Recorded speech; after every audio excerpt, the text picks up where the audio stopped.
Assalamualaikum warahmatullahi wabarakatuh. Hai guys, ketemu lagi di channel aku, Iin Ainas. Di video sebelumnya, aku sudah membahas macam-macam metode eksekusi hukuman mati yang paling mengerikan di dunia.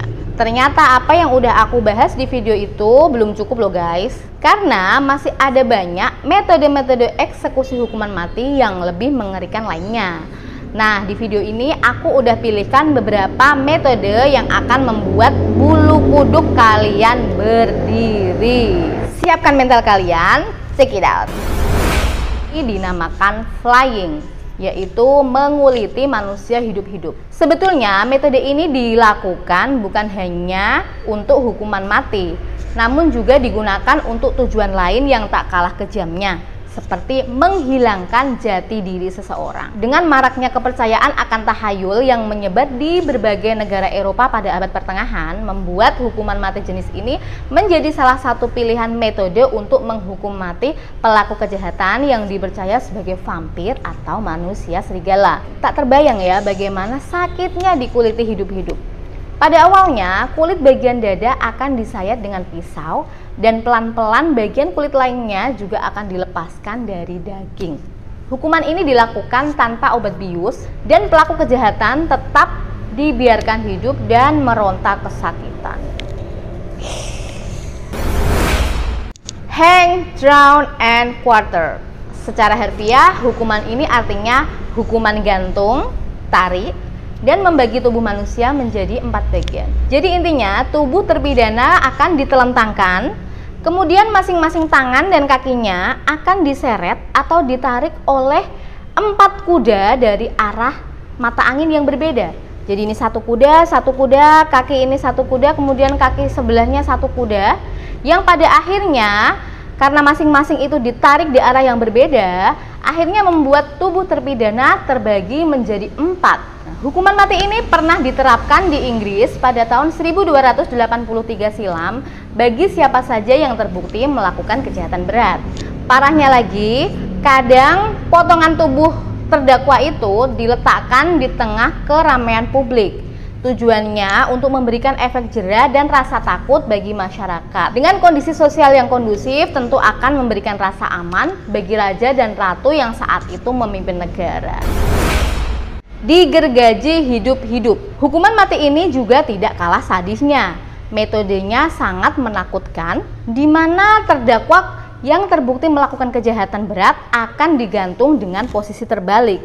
Tak cukup sampai di situ, algojo akan menggergaji tubuh terdakwa tadi, dimulai dari dubur ya, karena posisinya kan terbalik. Jadi digergaji dari mulai dubur hingga menurun sampai di bagian leher. Sekedar informasi, karena posisi kepala berada di bawah, maka aliran darah akan deras mengalir ke otak.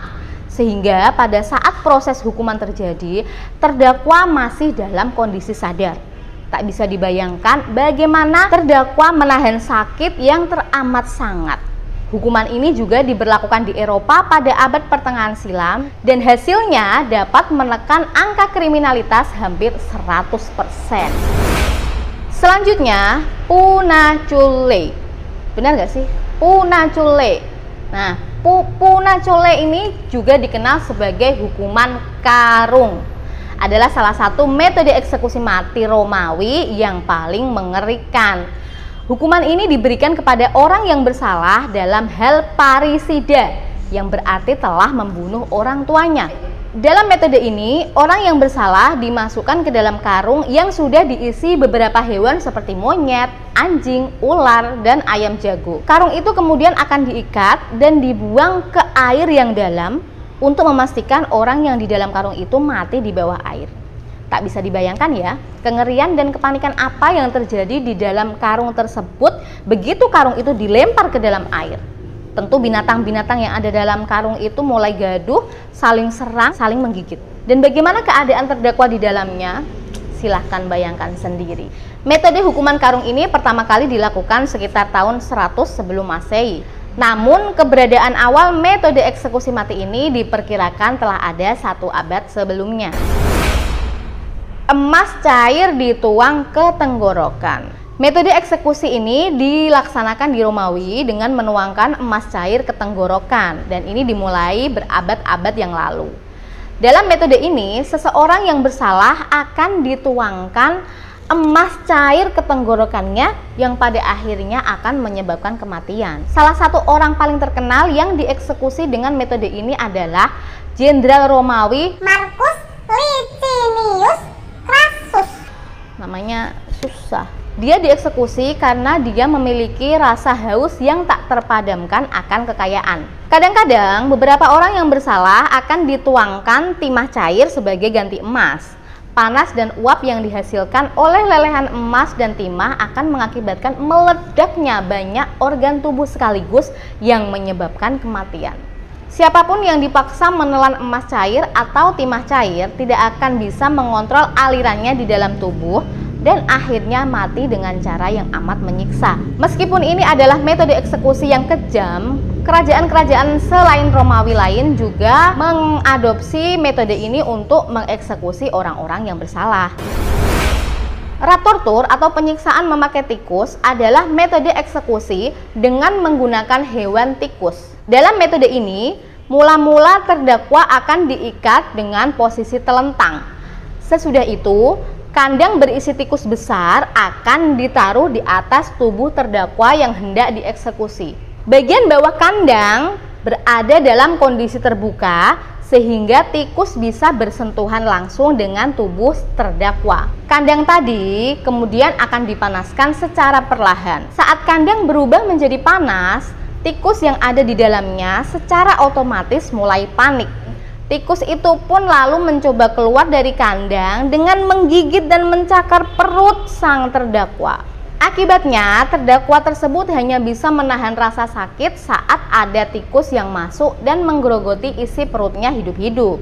Metode ini konon pertama kali digunakan pada abad ke-17 di Belanda oleh Diederik Sonnay sebagai cara untuk menghukum mati para pemberontak. Pada abad ke-20, metode ini diyakini masih digunakan oleh diktator Chili, Augusto Pinochet, untuk menyiksa lawan-lawan politiknya.